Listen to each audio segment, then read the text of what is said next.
મંગલં ભગવાન વીરો મંગલં ગૌતમો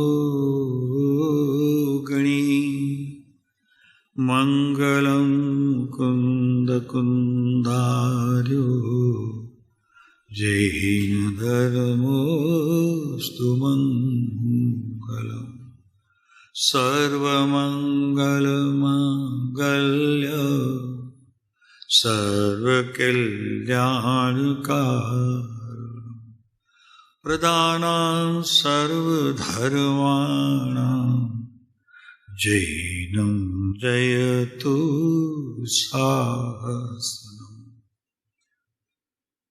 કેમ કીધું અહીંયા જૈનમ જયતુ શાસન? વિશ્વની અંદર એક ભગવાન શાસન કરતા જો કોઈ હોય તો તે જૈન દર્શન છે.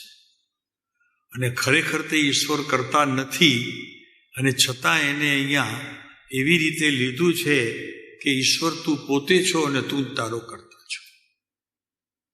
તારો કોઈ વિશ્વમાં કરતા હોઈ શકે નહીં. તો એવી દ્રષ્ટિને સાધ્ય કરવા માટે કૃપાળુ દેવે આપણને આત્મદ્રષ્ટિ, ચારિત્ર દ્રષ્ટિ મુખ્ય કરીને બે, અને પછી ભીતર જ્ઞાનની રમણતા કઈ રીતે ચાલે છે એનું તારું જ્ઞાન, તારું એનું દર્શન, અને તે સમયનું તારું ચારિત્ર વિશેષ બળવત્તર થઈને પ્રવર્તે, એને અહીં જૈન દર્શન કહેવામાં આવે છે. બીજો જૈન દર્શન વિશ્વમાં કોઈ પણ જો કહેવાતો હોય તો આ ન હોય તો એને જૈન દર્શન માનવું કે નહીં, દરેક વ્યક્તિગતને આ વિચારવા જેવું છે. એટલા માટે કે આ એટલો બધો પ્રચાર ચાલી રહ્યું છે કે કાંઈ ફેર જ નથી. પણ પ્રભુ ઘણું ફરક છે. અત્યારની દ્રષ્ટિમાં સમજદારને જ્યારે પૂછવામાં આવે ત્યારે ઘણું ફરક જણાય છે. ધર્મની રીતે જોઈએ તો કદાચ જૈન શબ્દે જ બધાથી ઓળખાતું હોય, પણ જરી ભીતર દર્શન કરીએ તો બહુ જ તફાવત જોવામાં આવે છે.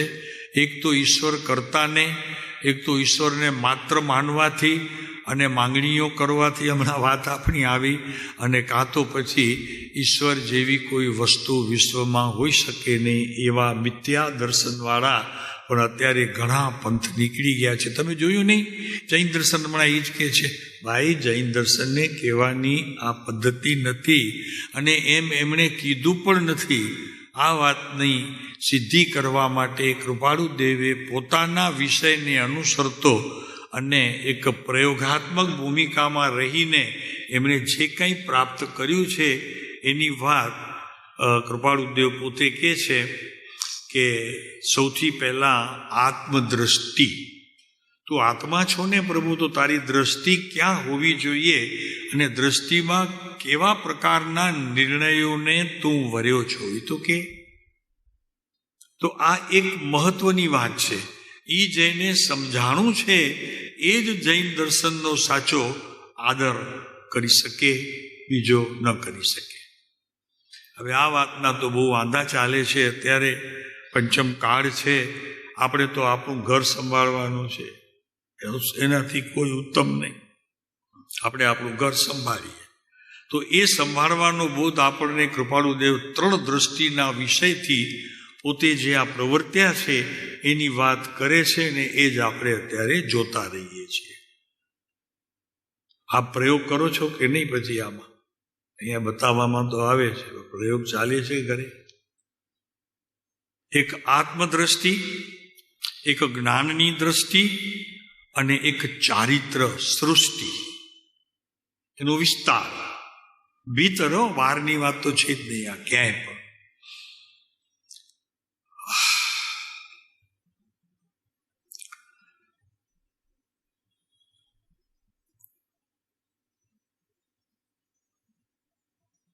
સૌથી પ્રથમ તો આ ત્રણ દ્રષ્ટિના ધરનારને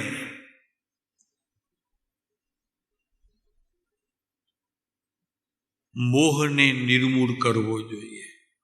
એટલે મોહને નિર્મૂળ કરવો એટલે એનો અર્થ એ છે કે હોય નહીં પોતા પાસે, પણ પ્રવેશે નહીં એની સંભાળ રાખવાની. એમાં એને પોતાએ સજાગ રહેવું, પોલીસ બનવું, એટલે કે સિપાહી બની જવું, પ્રવેશે નહીં મારામાં.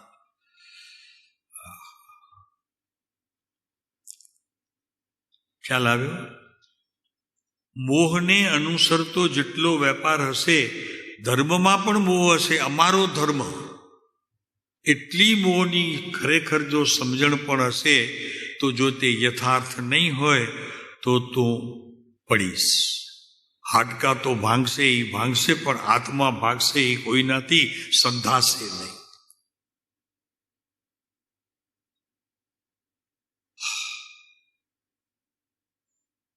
એટલે સૌથી પ્રથમ કૃપાળુ દેવે આપણને એ દ્રષ્ટિ કરાવી કે જો તારે જૈન દર્શનમાં પ્રવેશ કરી અને એના શિખર સુધી તારે પહોંચવું હોય અને તારું શિખર એમાં તને મળી જતું હોય, તો સૌથી ઉત્કૃષ્ટમાં ઉત્કૃષ્ટ તારી ક્રિયામાં મોહ સંબંધે નાશ હોવું જોઈએ. આ અમારા છે, આ મારા છે, મારા સિવાય કોઈના હોઈ ન શકે, આ મોહની દ્રષ્ટિ પછી પર પદાર્થો ઉપર આવે, પછી સ્વ પદાર્થો ઉપર આવે. પ્રભુ તું એકલો છો. બેનો ગાય છે આપણે ત્યાં કલનીમાં એકલો આવ્યો ને એકલો જાશે, સાથે કોઈ ન આવશે. સાંભળ્યું છે કે નહીં? ક્યારે સાંભળ્યું છે સાહેબ? સાંભળ્યું છે ખાલી, પછી એનું આગળ કાંઈ ચાલ્યું નથી. એકલો છો, એકલો આવીશ ને એકલો જઈશ, તો બધા આ આજુબાજુના અડખા પડખા સગા વાલા સ્નેહી સ્વજન કુટુંબ એ મારું નહીં, એ મારા દુઃખમાં ભાગીદાર નહીં. જો સુખમાં ભાગીદાર છે તો સુખમાં છે, સુખમાં છે બધા સગા વાલા હેતુ સંતોષી કુટુંબ કબીલું બધા જ છે. દુઃખમાં કોણ ભાગ લેવા આવે? તો કે મમ્મા મને અહીંયા બહુ દુઃખે છે. તો કે બેટા ઊભી રહે, હું એને ભાગને કાઢી નાખું છું ને મારી પાસે છે એ લગાડી નાખું છું. હા, શું છે? કેમ ચૂપ રહી ગયા? અરે ભાઈ, એમ બની શકતું નથી, બનશે નહીં, બન્યું પણ નથી. 3 કાળમાં 3 લોકમાં કોઈ કોઈનું દર્દ લઈ શકે, ચાહે તે મન સંબંધીનું હોય, ચાહે હૃદય સંબંધીનું હોય, ચાહે કોઈ દેહ સંબંધીનું હોય, ચાહે કોઈ ઇન્દ્રિયો સંબંધીનું હોય, ચાહે તો કસાય સંબંધીનું હોય, કોઈ પણ હોય, આ બધી ચીજો લેવાતી દેવાતી છે નહીં. તારું તારી પાસે અને બીજાનું બીજા પાસે. એ છે તો કૃપાળુ દેવની આત્મદ્રષ્ટિ, ચારિત્ર દ્રષ્ટિ અને જ્ઞાન દ્રષ્ટિની એવી રીતે દિન બદિન સંધિ કરતા રહ્યા, અને એ સંધિ ન તૂટે કે જ્યાં ચારિત્ર હોય ત્યાં જ્ઞાન હોવું જોઈએ, અને જ્યાં જ્ઞાન અને ચારિત્ર હોય ત્યાં આત્મદ્રષ્ટિ ખુલેલી હોવી જોઈએ. એ જ સાચો જૈન છે, અને એ જ જૈન ધર્મને સમજી શક્યો છે, એ જ સમજી શકશે, અને એ જ મુક્તિને વરસે. બીજો કોઈ વરી શકે એવી વ્યવસ્થા જૈન દર્શનમાં ન તો કોઈ કથાનું યોગમાંથી મળશે, અને કદાચ મળે કથાનું યોગ તો એ જૈનનું હોઈ શકે નહીં. દ્રવ્યથી મળે કે પછી ત્યાગથી મળે, કે કોઈ જ્ઞાનને નામ પામેલું પણ હોય ત્યાં અજ્ઞાન, એવી કોઈ દ્રષ્ટિ પણ જો સાધ્ય થઈ હોય તો એનાથી જૈન દર્શનનું તળિયું જેને કહેવામાં આવે કે ફરી જન્મ મરણ ન થાય એવા પ્રકારની વાત એક આ જૈન દર્શન આપે છે. અને એ જૈન દર્શન આપે છે તો આપણે પોતાને રોજ સવારે ઉઠીને પૂછવું, મારી મોહની શું સ્થિતિ છે? નમો અર્યંતાણંગ નહીં બોલો તો ચાલશે. કૃપાળુદેવ કહે છે કે મારું નામ નહીં લો તો ચાલશે. આ તો જરૂર પૂછજો કે મારી મોહની સ્થિતિ સંસારમાંથી કેટલી છૂટી થઈ અને હું એને એકલો અત્યારે માણી શકવામાં સમર્થ છું. બહુ જરૂરી છે, કેમ કે એણે તો દાટ વાર્યો છે. દ્રવ્ય દ્રષ્ટિમાં મોહની આ આખી વાત કૃપાળુ દેવે આખા વચનામૃતની અંદર ઠેક ઠેકાણે મૂકી છે કે જ્યાં સુધી ઈ બળવાન છે મોહ, ત્યાં સુધી તારી આત્મદ્રષ્ટિ, ચારિત્ર સૃષ્ટિ અને જ્ઞાનની મૂળ દ્રષ્ટિ કોઈ તને સમજાય પણ એ સમજણમાં તું કેટલીક બાદબાકી કરી અને પછી જ આગળ વધે છે, એ ખરેખર આગળ વધવું નહીં, પણ એ તો પાછળ હટવા જેવી વાત છે. સમજીને કૃપાળુ દેવે પછી ક્યાંક ક્યાંક તો માણી પણ લીધું હોય, પણ માણવામાં ખાલી એમનો ભાવ ન હોય, પણ એક કર્મથી છૂટવાની સ્થિતિનો કોઈ છેલ્લો પાર્ટ હાથમાં આવ્યો હોય તો એ રીતે દ્રષ્ટિની ખરેખર ત્યાં જરૂરત પડે, ક્યાંક જ્ઞાનની જરૂરત પડે, ક્યાંક આત્મદ્રષ્ટિની જરૂર પડે, તો એ રીતે જ્ઞાનીઓ તેને ઉપયોગમાં લઈને મૂળ વસ્તુ જે મોહ છે એનાથી છૂટવાનો પ્રયત્ન તે જ દિવસથી પ્રયોગાત્મક રૂપે શરૂ કરી દે છે. આપણે કંઈ એવું શરૂ કર્યું કે નહીં? છે બધા ઉપર, ઘણા ઉપર મોહ છે. વસ્તુ ફેંકી દીધી, પણ ફેંકી દીધા પછી પણ એ વસ્તુ પ્રત્યેનો બીજી લાવીને મૂકવાની આપણી કેટલી તૈયારી, કે પછી નહીં લાવવાની કેટલી તૈયારી? ભાઈ, જૈન દર્શન મળ્યું છે, મહાકિંમતી છે. તો સૌથી પહેલા મોહને નિર્મૂળ કરવો. જ્યાં જ્યાં મોહ, આપણા જ્ઞાનના 3 પ્રકાર વિશેષ કરીને પછી આગળ આવશે, હમણાં તો ચાલશે ખાલી આત્મદ્રષ્ટિ, ચારિત્ર દ્રષ્ટિ અને જ્ઞાન દ્રષ્ટિની જરૂર છે આપણને. એ 3 જાય એમાં મંદી આવે અને એમાં કંઈક ખળભળાટ રોજ સવારે અને રાત્રે સૂતી વખતે સર્જાય તો બહુ જ કાર્ય આપણું બની રહ્યું છે એમ ખ્યાલમાં આવે.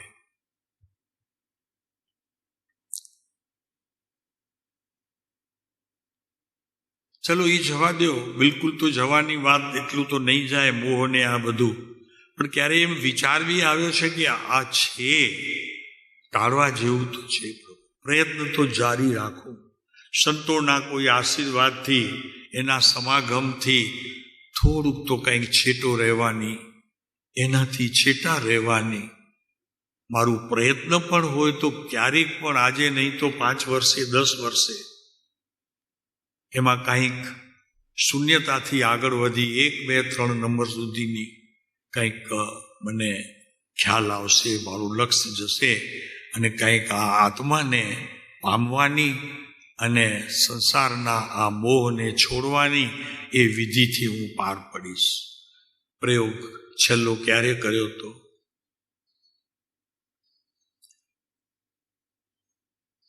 એક પણ પ્રયોગ કર્યો હોય તો આપ ખરેખર વંદનને યોગ્ય છો કે જેણે ખરેખર મોહને નિર્મૂળ કરવામાં પોતાનો સમય ખરેખર આપ્યો હોય અને એમાં અંશે પણ સફળતા મળી હોય તો પ્રભુ એ પૂજન યોગ્ય છે, પૂજા યોગ્ય છે. કારણ કે એમાંથી ચારિત્રની સૃષ્ટિ તરફ પ્રવેશી કરી અને એણે પોતાના જ્ઞાનને એવી રીતે તૈયાર કર્યું છે કે મોહ તો મારો 3 કાળમાં હોઈ શકે નહીં. આ પહેલું ચરણ છે. જૈન દર્શનની અંદર વ્રત આની સાથે શોભે, પણ જો આ ન હોય તો વ્રત પણ કંઈ કાર્યકારી થતા નથી. ત્યાં સુધી કીધું છે, મુનિવ્રત ધાર અનંત બેર નવ ગ્રહિવિક ઉપન્યો, પૈ આત્મ જ્ઞાન વિના લેસ સુખ ન પાયો. આ પણ વાત આવે છે સમયસારાદી ગ્રંથોમાં. તો એનો વિચાર કર્યો હોય આપણે તો પણ આપણે ભાગ્યશાળી. આ વાત કરતાં કરતાં આપણે જ્ઞાની પુરુષનું જીવન જોવું છે ત્યાં સુધી મુસાફરી કરવી છે કે કૃપાળુ દેવે, લઘુરાજ સ્વામીએ અને બીજા જે પુરુષો કૃપાળુ દેવની સાથે આ પંચમ કાળની અંદર એવા ક્ષેત્રમાં હતા કે જ્યાં જૈનનું એક દેરાસર નહોતું, છતાં આ પુરુષની વાતને શ્રદ્ધા ગુણમાં એવી જગ્યાએ મૂકી દીધી છે. આજે દ્રષ્ટાંત આપવા માટે આપણી પાસે એ ચરોતર પ્રદેશમાં ગયા વગર સત્ય દ્રષ્ટાંત મળતું નથી. દુઃખની વાત છે.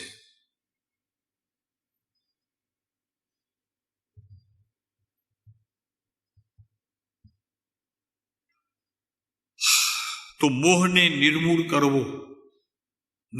કરવો, એને નીચેથી જ છોડી દેવું. હા, એનો અર્થ એમ નહીં કે દીકરો કે દીકરા આવ્યા હોય તો એને વાલ ન કરવો, પણ તે સમયે વાલપ સમયે આત્માની જાગૃતિ ન થઈ હોય તો પોતાને બહુ જ ઢંઢેરવું. શું કર્યું તું? શું કરીશ તું?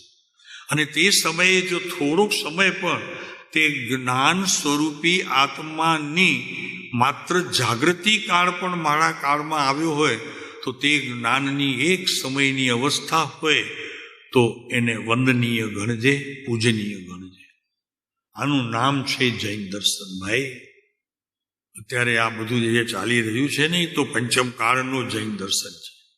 નથી એમ કહેવાનો આશય નથી, પણ પંચમ કાળમાં જે જૈન દર્શન હોવું જોઈએ તે અતિ નજરે ચડે છે. એમાં કોક આવા વિરલા પુરુષ તેથી દેહ એક જ ધારીને સ્વદેશ જવા માટે, સ્વદેશ એટલે પેલા પરદેશને સ્વદેશ કહેતા, ખબર છે? તમારે ત્યાં અમદાવાદમાં તો નહીં હોય, અમારે કહેતા પરદેશ કહેતે નહીં. મુંબઈ જાય ને તો પરદેશ કે, સમજે ને, કહેતા પરદેશ.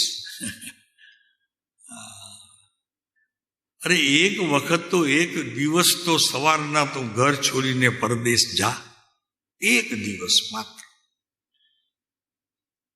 અમારે એ પ્રયોગ કરાવવામાં આવતા, ત્યાં પ્રયોગ કરાવવા, વસ્તીથી દૂર વહ્યા જાઓ એક દિવસ. નહીં ખાવાનું નહીં પીવાનું લેવું હોય, ભૂખ લાગતી હોય ને રહેવાતું ન હોય તો આટલો રોટલો આવા કાગળમાં બાંધીને વયા જવું અને એ લુખ્ખું ખાઈ લેવું, ઉપર પાણી પી લેવું.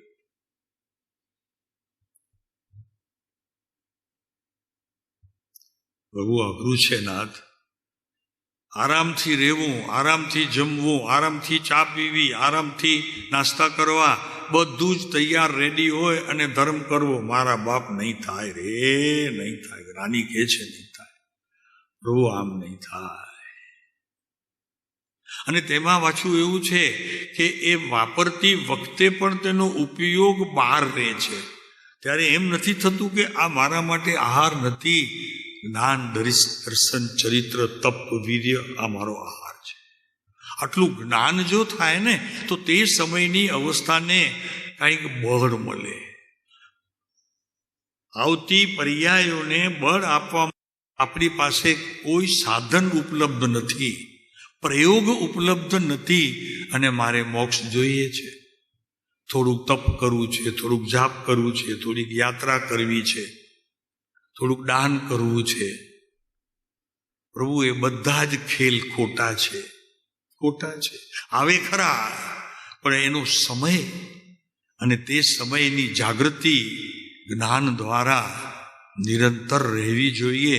તો એનું ફળ સત માનુષ તરીકે, એટલે માનવ ભાવમાં પણ આવા માનવો હોઈ શકે જેનો હું સંગ કરી શકું અને એ સંગ મારા જીવનની કોઈ ધારને નિર્મળ કરી શકે, ચોખ્ખી કરી શકે, જાગતી કરી શકે.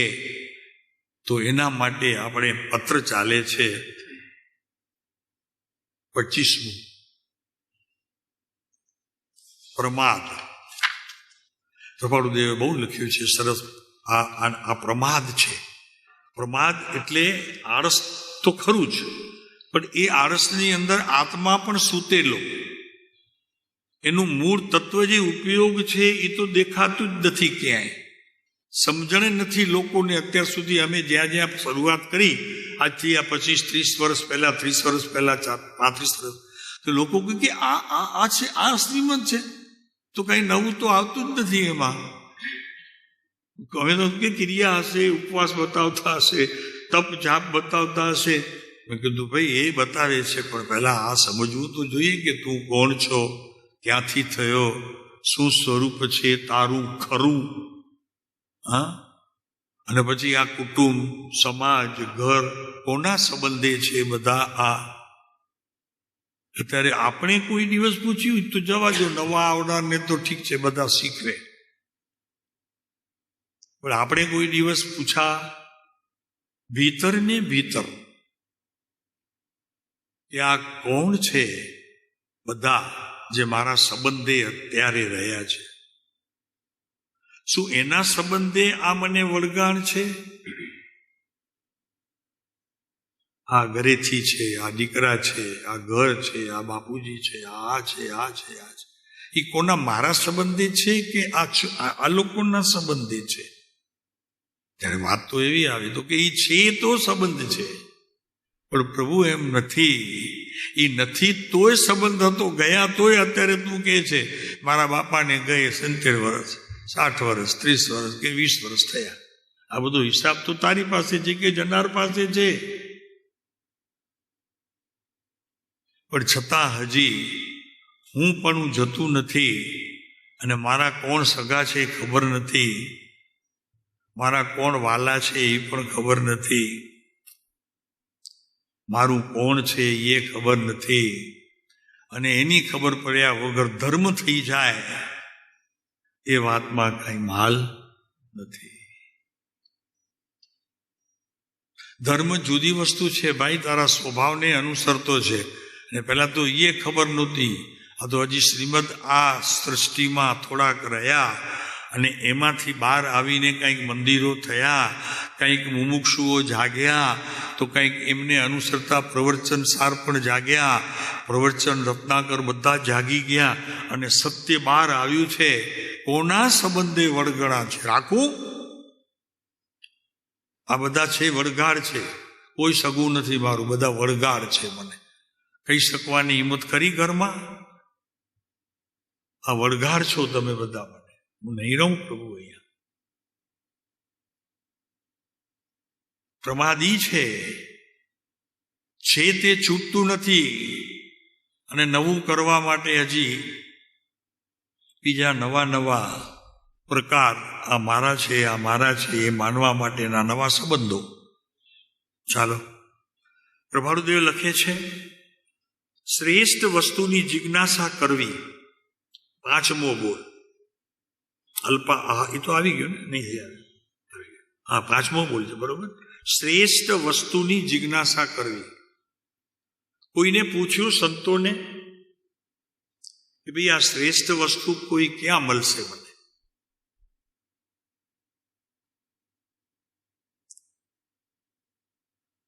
અમે અત્યારે પૂછીએ, આપણી પાસે જવાબ છે. શ્રેષ્ઠ વસ્તુ શું છે? તમારી પાસે એક એવી પ્રોપર્ટી છે કે જે વિશ્વની અંદર શ્રેષ્ઠ છે, એનો બીજો કોઈ જોટો નથી.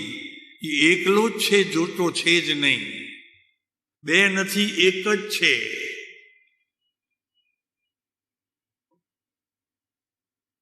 બે માને દુખી છે, એક માને સુખી છે.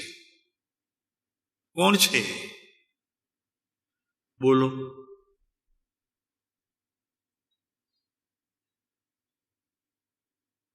છે મણીલાલભાઈ, બરોબર છે.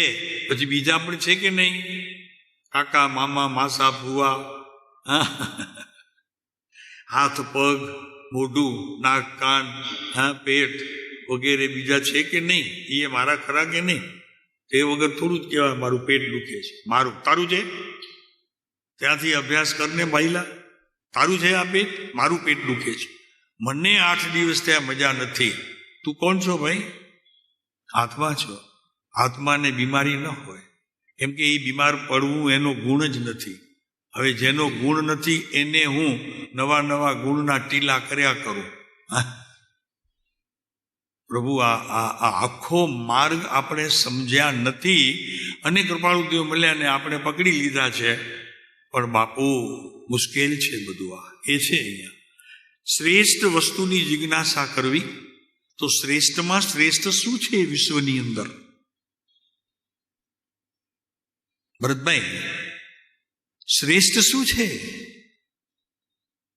તો કે એક આત્મા જ શ્રેષ્ઠ છે પ્રભુ, જેને ન જન્મ છે, ન મરણ છે, ન બીમારી છે, ન રોગ છે, ન રાગ છે, ન દ્વેષ છે, ન ક્રોધ છે, ન માન છે, ન માયા છે, ન લોભ છે, ન હાસ્ય છે, ન રતિ છે, ન અરતિ છે, જેને કાંઈ જ નથી.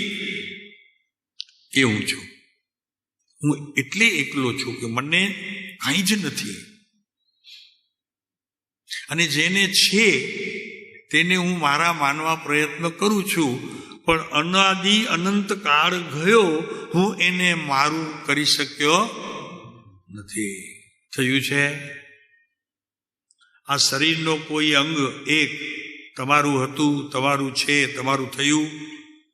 ચાલો જવાબ દો. દીકરા, દીકરી, દોહિત્ર, પોહિત્ર, આખું ગામ બધા જ સગા. એમાંથી કોઈ ઘટ્યા શ્રીમદમાં આવ્યા પછી? પર વસ્તુમાં નહીં મૂંઝવો, પર વસ્તુમાં નહીં મૂંઝવો, એની દયા મુજને રહી. જો એ દયા રહી હોય તું મારો સાચો શિષ્ય, નહીતર નહીં. પ્રભુની વાણીમાં આજે સવારના આવ્યું. બાપુ મુશ્કેલી ઘણી છે, પણ મુશ્કેલી છે સાથે મુશ્કેલીને પાર પાડવા માટે રસ્તામાં કોઈ ઘાચ આવે. ઘાચ પહેલા ગાડા હતા ત્યારે ઘાચ આવે તો કે બપોર સુધી બેઠો રે. સવારના ગાડું આવીને 9 વાગે આવ્યું હોય ને પછી 1 વાગ્યા સુધી કોક આવશે કે પ્રયત્ન કરે.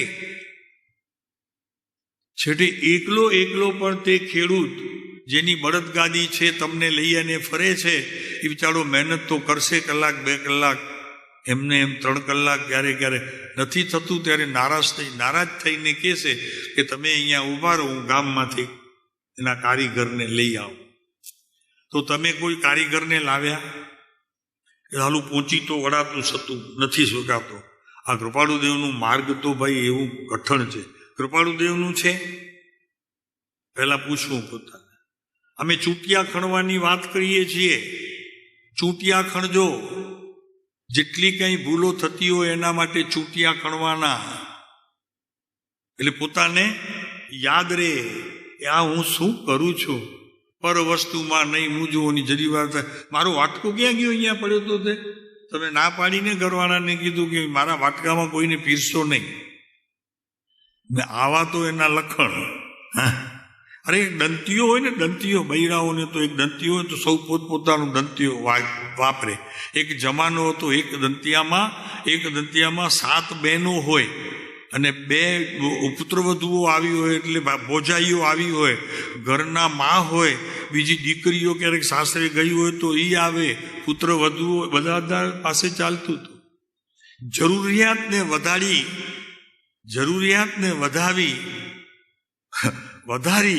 વધાવી અને આપણે માનીએ છીએ કે અમે પરમ કૃપાળુ દેવ શ્રીમદ રાજચંદ્રને માનીએ છીએ.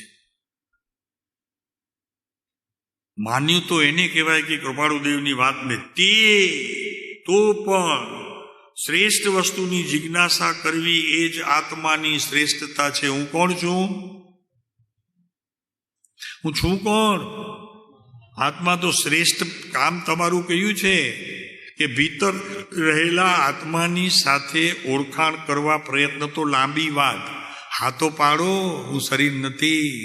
શરીર પર થતા કોઈ પણ દુઃખના કાર્યો કે સુખના કાર્યો એની સાથે મને કાંઈ સંબંધ નથી. કરી બતાવો, જેટલું બને તેટલું કરી બતાવો. એ તો બનતું નથી, બધાથી બનતું પણ નથી, પણ પ્રયાસ કરવા માટે પણ જો તમે ખરેખર એને નંબર 1 આપતા હો તો અમે કહીએ છીએ કે નહીં, તમને એડમિશન મળશે શ્રીમદ રાજચંદ્રમાં. એડમિશન એટલે એમનું શ્રવણ કરવું વગેરે તમને મળશે. બાકી તો પછી જે થાય તે એને મળે.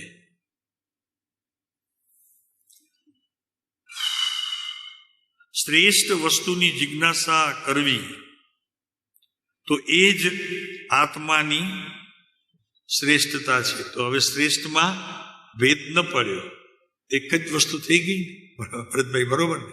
એક જ શ્રેષ્ઠ કોણ છે વિશ્વની અંદર? પૈસો. હું દાન આપું 50 લાખ રૂપિયા, કરોડ રૂપિયા, એ શ્રેષ્ઠ કાર્ય? તો કે ના ભાઈ, તે શું આપ્યું? તારી પાસે જે નથી તે આપ્યું. હતું એ ક્યાં આપ્યું કોઈને ભાઈ? તારી પાસે જ્ઞાનનું મહાસાગર ગુગવાટા મારે છે, તારી પાસે એ મૂડી છે, એની તને ગતાગમ છે? ખબર છે, ખાલી ખબર કે મારી પાસે એક એવી વસ્તુ છે કે અહીંથી કેટલાય આ જગત આવા વિંધી કરી અને પછી પોતાના ઘરમાં જઈને અનંતકાળ સુધી સુખરૂપ શાંતિપણે રહે છે, એવી તારામાં તાકાત છે. આની કદી પણ આપણે અભિમાન કર્યું છે? કરવાની છૂટ છે, પછી એની સાદડી નાખશે જ્ઞાનીઓ. પછી પેલા હાથો પાડ.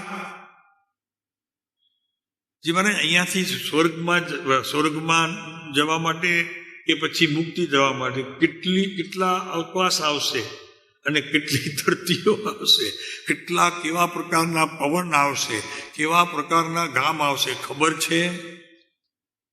અને એ બધાને પાર કરીને તું 1 સેકન્ડ તો લાંબુ, પણ એનાથી અલ્પ સમયમાં તું સ્વર્ગમાં બી બિરાજી શકે છે.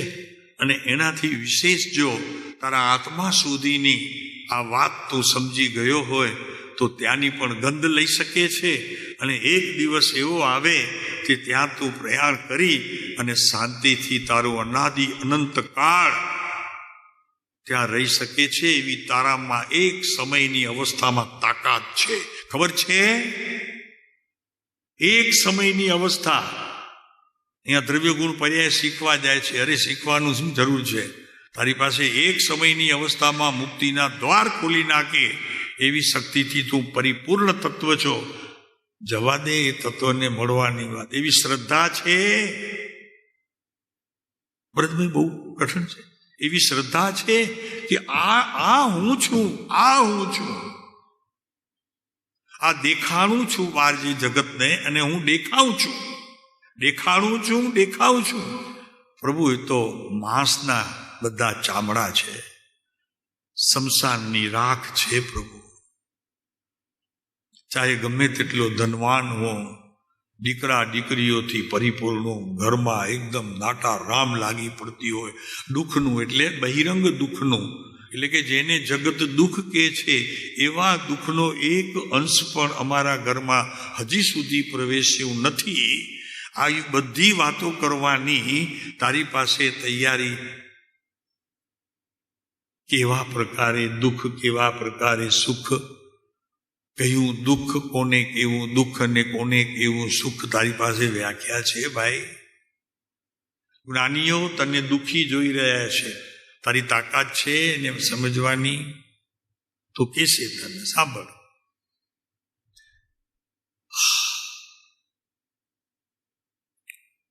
તો શ્રેષ્ઠ વસ્તુની જિજ્ઞાસા કરવી એ જ આત્માની શ્રેષ્ઠતા છે. એટલે નક્કી થઈ ગયું કે શ્રેષ્ઠમાં શ્રેષ્ઠ કોઈ વસ્તુ હોય તો તે તારો આત્મા છે. શ્રદ્ધા ગુણે ક્યાં સુધી પહોંચ્યા?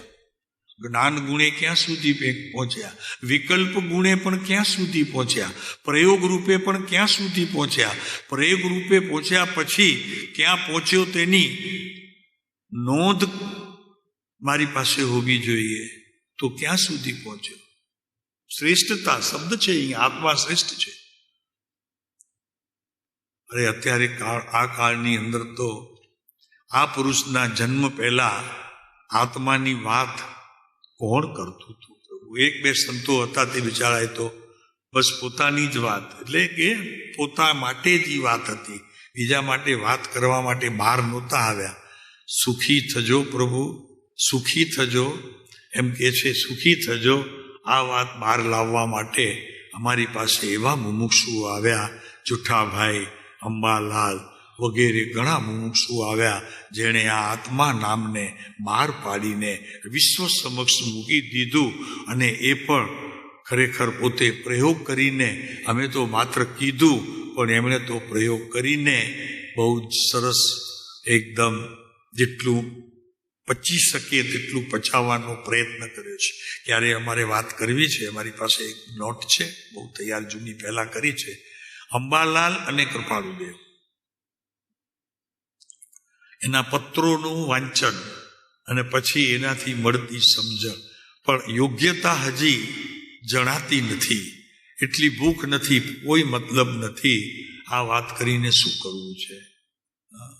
અહીંયા પ્રયોગ કેટલું કોને ચાલે છે એ પણ જ્યાં સુધી ખબર પડતી નથી. કોઈ આવીને અમને કહેતું નહોતું, સાહેબ અહીંયા અટક્યો છું. કોઈ રડતો નથી આવ્યો, કોઈ હસતો નથી આવ્યો, કોઈ આનંદમાં ડોલતો નથી આવ્યો. સાહેબ આપ વાત કરો છો તો કૃપાળુદેવની કરો છો. કૃપાળુદેવ લખે છે, શ્રેષ્ઠ વસ્તુની જિજ્ઞાસા કરવી, અને એ વિશ્વમાં કોઈ શ્રેષ્ઠ વસ્તુ હોય તો તે શબ્દ છે આત્માની શ્રેષ્ઠતા છે. હું તો સાહેબ પૈસાદાર છું. આજે મારી પાસે 5-50 કરોડ નહીં, 200-500 નહીં, લાખો કરોડ રૂપિયા છે. ચીજ જ્યાં સારી બજારમાં આવી હોય, ત્રિભુવનદાસ ભીમજી પાસે હોય કે બીજા કોઈ ઝવેરી પાસે આવી હોય, મારા ઘરમાં ન હોય એવું બને નહીં. પ્રભુ એ શ્રેષ્ઠ નથી નાથ. એ તો રાખ છે, માટીથી બનેલું છે, સુંદર માટી છે, એટલું જ ફરક છે, બીજું કાંઈ જ નથી. પ્રભુ બળીને રાખ થઈ જાય એવી વસ્તુ શ્રેષ્ઠ કેમ કહેવાય? મારો આત્મા, પ્રભુ એને કદી દુઃખ લાગે ને તો કોઈ અંતરમાં શોધી આપે કે એને દુઃખ ક્યાં લાગીએ છે તો માનીએ. એ રડે છે તો એનું રડવાનું કયા ક્ષેત્રથી શરૂ થઈ જાય છે એવું કોઈ બતાવે તો એને ભગવાન માનીએ. કેનારો મારો બાબો અમેરિકામાં મહિને $50 લાખ કમાવે છે, પણ હવે કોને કહેવું કે બતાવો તો ખરા તમારો દીકરો આમાં ક્યાં છે, સામે ઊભો. એમાં જે બતાવશે તેનો આપણે તો શું કરી દેશું? ક્યાંથી શરૂ કરશે? તમે એ તો બધું ખ્યાલ છે ને તમને, હે ભરતભાઈ? ક્યાંથી પગથી શરૂ કરશે? તો કે આ મારો દીકરો છે. પુરવાર કરી શકશે? કેમ કે શ્રેષ્ઠ નથી પ્રભુ એ બધું. એ તો ક્ષણિક છે, અત્યારે રાખ થઈને ઉડી જશે, પ્રભુ ખબર નહીં પડે. અને છતાં ભીતર આપણે એનું પણ અભિમાન હોય છે. એને પ્રભુ કૃપાળુદેવ કહે છે, ધર્મની અનાદારતા કરી રહ્યો છે પ્રભુ. તું સંતોષાઈ જાય છે થોડામાં. અહીંયા જ્ઞાનીઓ કે છે સંતોષ તો એનું મૂળ ગુણ છે ભાઈ. તું એ ગુણ ખોઈ ક્યાં નાખ્યું એની તો તપાસ કર. ક્યાં ખોઈ આવ્યો એને? શાંત છે તો પ્રભુ તું અશાંત કેમ છો? તો કેમ આવ્યો અશાંત? કોની પાસેથી આવ્યો? તમે ક્યાંથી ક્યાં ગયા હતા? હમણાં પૂછે છે, હમણાં એક દર્દ આવ્યું છે કોરોના. તો કે ડોક્ટર પૂછે ક્યાં ગયા હતા તમે? તો કે સાહેબ 4-5 દિવસ પહેલા જરા બેંકમાં જવું પડ્યું, ગળદી બહુ હતી, લાઈન બહુ હતી, જરા બાકડે બેઠો તો એક માણસ હતો. પછી એ બાકડાથી હું ઉઠ્યો ને જરા ચેક લઈને, બુક લઈને ત્યાં પહોંચ્યો. ઓલા આપણે સીની કોણ હોય, ઓલા બેંકવાળા બેઠા હોય ને આગળ, હા કેશિયર, એની પાસે ગયો. કામ પતાવીને આવ્યો, ત્યાં બીજું કામ ઊભું પડ્યું હતું, ત્યાં ગયો તો ઓલો બાકડા ઉપર બીજો બેઠો હતો. એને કીધું ભાઈ જરાક થોડીક જગ્યા આપ મને, હું બેઠો તો જગ્યા છે નહીં, ખાલી ઊભો છું, થાકી જાઉં છું. સાહેબ આટલી જ ભૂલ કરી. કેટલી ભૂલ કરી? હવે એ પોતે બેઠો છો ત્યાં થોડીક વાર માટે ગયો તો બીજો કોઈક બેસી ગયો, બની શકે છે એવું કઈ, એમાં કઈ તો નથી. હવે એને જરા કીધું કે પ્લીઝ જરા થોડુંક જગ્યા આપો, હું મોટો માણસ છું, જરા મને તકલીફ પણ છે તો જરાક જગ્યા કરો. આ એ ત્યાં આપી ગયો લ્યો. અને અત્યારે હોસ્પિટલમાં છો, ડોક્ટરો કહે છે સારું થાય પણ ન પણ થાય. કાંઈ ભરોસો નહીં, આગળ ઘણું વધી ગયું છે. હવે એવા શરીરને, એવા કુટુંબીઓને, એવા સ્નેહીઓને હું નિરંતર મળતો રહું છું. બોલો શું થશે મારું? ત્યારે તો આ ઊભું છે ઉપર ભાઈ. હા, કોણ છે કોનું? જરા વિચારી તો જો, કોણ છે કોનું? મણીલાલભાઈ, આ વિશ્વમાં કોઈ તમારું છે એમ કહી શકો? નામ તો આપો, એકાદ નામ તો આપો. આટલા બધા તમારા કુટુંબો, સ્નેહીઓ, સ્વજન, મિત્રો, સાથે ભણ્યા હો, એમાં સ્કૂલ ફ્રેન્ડ, ઓફિસોમાં જ્યાં કામ કર્યું હોય તે સાથે કામ કર્યું હોય તો એમાંનો એક. આજે મુંબઈથી અહીંયા આવ્યા હો, તેમાં વચમાં કોઈની સાથે મિત્રતા થઈ ગઈ ને એને આમંત્રણ આપ્યું હોય એવો કોઈક. તમે તો બહુ ફરો છો, કોઈ હોય તો કહેજો ને, તો કે આ મારો છે. તો આવશે શબ્દ, એ જ આવશે. શું છે? શું શબ્દ આવ્યો? મારો છે. નહીં સમજાણું? મારો છે સમજાણું? બહેનોને સમજાણું મારો છે? આ મારો દીકરો છે, આ મારો પોતરો છે, આ મારો દોયત્રો છે. કેટલું લાડ અને કેટલું લલચામણી આ બધી બાબતો છે. છતાં પણ જીવ કૃપાળુદેવના માર્ગમાં આવી ગયા પછી પણ, એટલે કે કૃપાળુદેવનો માર્ગ એટલા માટે કહીએ છીએ, ત્યાં જરા સત નીતરતો પ્રભાવ વાક્યોની અંદર દેખાય છે. તો આત્માની શ્રેષ્ઠતા છે ભાઈ. વસ્તુ શ્રેષ્ઠ વિશ્વમાં એ છે, કદાપી તે જિજ્ઞાસા પાર ન પડી. માની લો અત્યારે જિજ્ઞાસા છે, હજી તે નિર્ણય નથી કર્યો. સમજવાની, જાણવાની જિજ્ઞાસા તો ઉત્પન્ન થઈ. તો એ જે જિજ્ઞાસા આત્માને જો સમજવાની ઉત્પન્ન થઈ હોય, એવા બી આંગળી કરે તો મને એને કેટલાક પ્રશ્ન કરવા છે.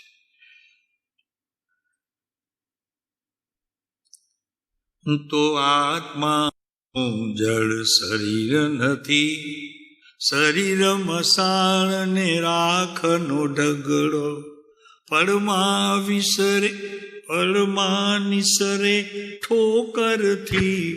હું તો આત્મા છું, જળ શરીર નથી. આલો દ્રઢતાએ આટલો નિર્ણય કરવા વાળો ને પોતાના જ્ઞાનની અવસ્થાઓમાં એને વીટલાઈ વળ્યો હોય, બપુ એ પુરુષ પણ અત્યારે વંદનીય છે આ કાળમાં.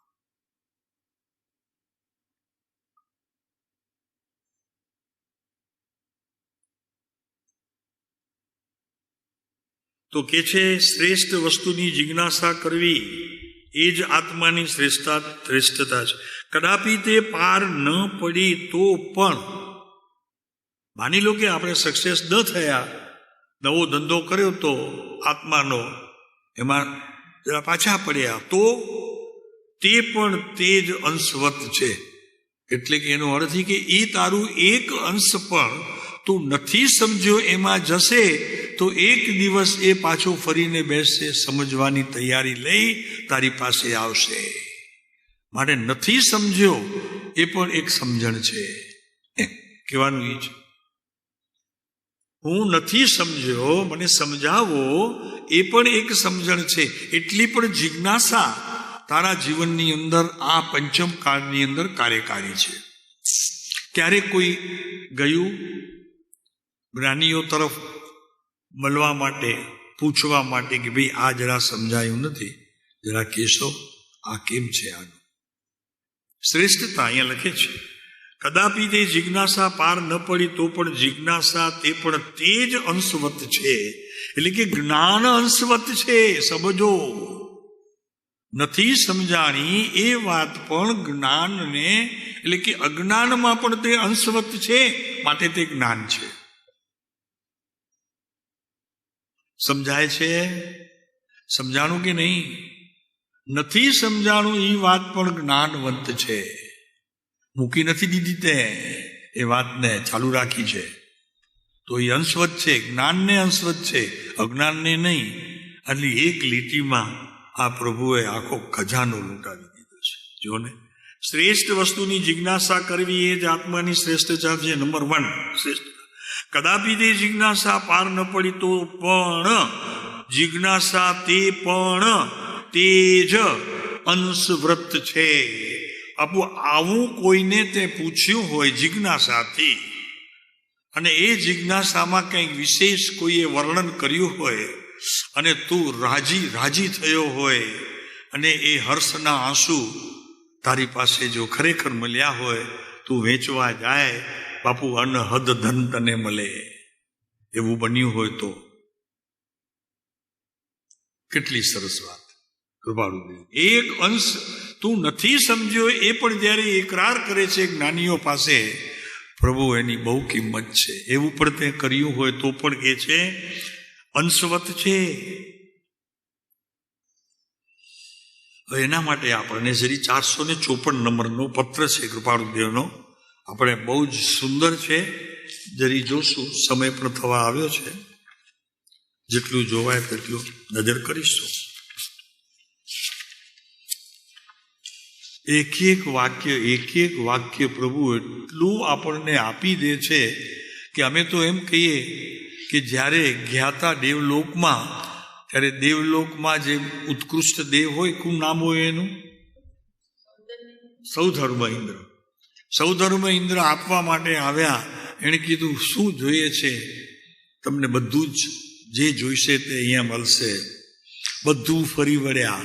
આખું દેવલોક જ્યાં જ્યાં દેવો વસતા હતા એ બધાને મળ્યા. બધાને જ્યાં જ્યાં એમના સ્થાન હતા એમના બધા જોયા, પણ કોઈ એમને જોઈતી એ વસ્તુ દેખાણી નહીં. પાછા આવ્યા. સૌધર્મ ઇન્દ્રે પૂછ્યું, શું કાંઈ નક્કી? કોઈ અહીંયા અમે કોઈ પૈસા લેતા જ નથી, કારણ કે અહીંયા આવી શકે પૈસા એવી વ્યવસ્થા નથી. આપણે ફરી મળશું ત્યારે કંઈક કરી લઈશું આપણો હિસાબ. તો કે જોઈને આવ્યો પાછો, પણ કોઈ એવી વસ્તુ જ ન જડી પોતાને કે આ લઈ જવા જેવી છે. કેમ કે સંતો પાસેથી આવ્યો તો ત્યાં માનવ ભાવમાંથી. હવે એ જોઈતી હતી શ્રેષ્ઠમાં શ્રેષ્ઠ વસ્તુ આત્મા. ત્યારે વળી કોઈ કંઈક પાછળ હશે તો કે એને છે ને આત્મા જોઈતું હશે. તો ઓલા પાછળ જોયું જે આવ્યો તો કે હા ભાઈ વાત સાચી કરી, મને એ જોઈએ છે. તો કે ગાંડા માણસ, તને ત્યાં ભરત ક્ષેત્રમાં મળત, તારા ઘરમાં બેઠે મળત, અને બીજાની પાસે તારું કંઈ મળે નહીં, કારણ કે એને કોઈ આપે બી નહીં, અને આપે તો એ રાખી શકે નહીં. તું તારી પાસે હતું તો અહીંયા ધક્કો શું કામ ખાધો અત્યારે દેવલોકનો આટલો બધો? તો કે મને શું ખબર, મને તો એમ કે બધા જાય છે તો કર્યો, શરૂઆત કરી ત્યાં તો કે તું ધર્મ તો કરું છું, થોડું કર્મ એ કરું. એટલે શું કર્મ કર્યું? શુભની સ્થિતિ વધારી દીધી, અને એ પાછો જઈને ત્યાં ભટક્યો. હવે ત્યાં એણે કીધું કે અહીંયા હુકામ આવે, અહીંયા કોઈ કાને કંઈ આપતું નથી, લેવાતું નથી. વિશ્વમાં એવો ત્રાગ જ નથી કે કોઈ આપે ને લે ને મળે છે જ નહીં. તમારું તમારી પાસે, બીજાનું બીજાની પાસે. કરવું હોય તો કરો, ન કરવું હોય તો તમારી મરજી. અહીંયા તો એટલી જ વાત છે. કૃપાળુદેવ લખે છે, સંસાર સ્પષ્ટ પ્રીતિથી કરવાની ઈચ્છા થતી હોય તો તે પુરુષે જ્ઞાનીના વચન, પાછી જરાક ગડબડ છે મને મારાથી નહીં. સંસાર સ્પષ્ટ પ્રીતિથી કરવાની ઈચ્છા થતી હોય તો, ભરતભાઈ સાંભળજો, તો તે પુરુષે જ્ઞાનીના વચન સાંભળ્યા અથવા જ્ઞાની પુરુષના દર્શન પણ તેણે, પાછલું વાક્ય બોલો તો ખરા, કર્યા. એટલે આપણે કૃપાળુદેવના દર્શન કર્યા, કોઈ આપણને ગાળ આપે એનાથી આ અઘરું શબ્દ છે. ગાળ સહન થાય કે તમે કેટલા મહિના હતા ત્યાં કુકમામાં? તો કે અમે 6 મહિના હતા. કોઈ કહેશે 8 મહિના. તમે ગયા જ નથી ભાઈ, કારણ કે ઘરે આવીને તમે જે રીતે તમારા દોતરા પોતરાને ગલે લગાડ્યા છે એ એમ સૂચવે છે કે તમારે ને એને કંઈ હજી મેળ બાજ્યો. મરી ગયા. ભાઈ એ આવે, છોકરો આવે, પણ એવું હેત વરસ્યું હોય જો કે મને ડંખી ગયું હોય તો સ્વીકાર કરી લેવો તે સમયે. ભાઈ જ્ઞાનીઓ પાસે સ્વીકાર કરી લેવો કે આ છૂટતું નથી.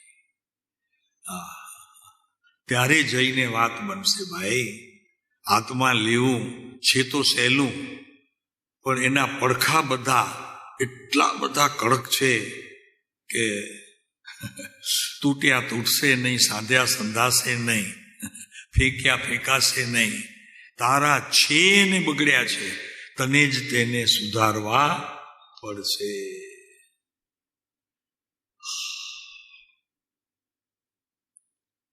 તો કે સંસાર સ્પષ્ટ પ્રીતિથી કરવાની ઈચ્છા થતી હોય તો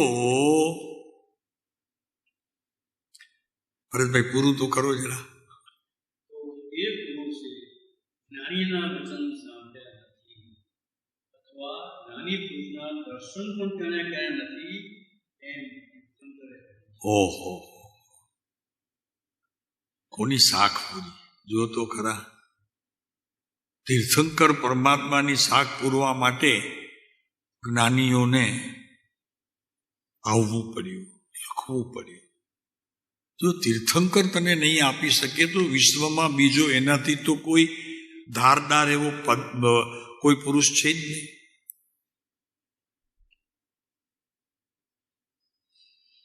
હા, જ્ઞાનીના વચન સાંભળ્યા નથી, દર્શન પણ કર્યા નથી એમ તીર્થંકર કહે છે.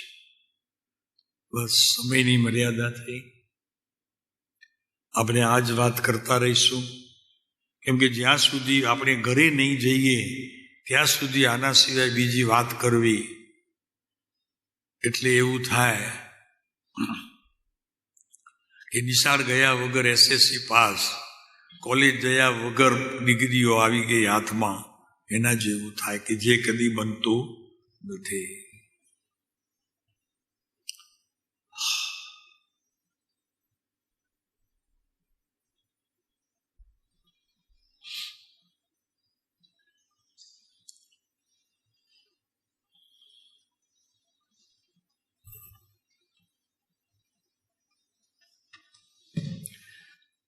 પાંચ મિનિટમાં 2-3 નવકાર ગણાય તે ગણો. આંખ બંધ કરો, પ્રભુને નવકારમાં વિનંતી કરો કે હે નવકાર, કમસે કમ તું તો પધાર મારા ઘરે. તો કેટલું સરસ બનાવીને રાખ્યું છે. તું તો આવ. રોજ તને દિવસમાં કેટલા વખત અમે અહીંયા પૂજા કરીએ તો ક્યારેક હું ભૂલી જાઉં, 7 વખત કરવાનું કીધું હોય, બેઠા એ મારાથી 6 વખત, તો કે 1 વખત ભૂલી ગયા. મેં કીધું પાછો કરું ભાઈ, બીજું શું કરું, બીજું તો ઈલાજ નથી મારી પાસે. એ કાંઈ નહીં બાપુ, એ ગણના ભણના બધી ઠીક છે, અહીંયા તો મિલન કરવાની પોતાને અંદરમાં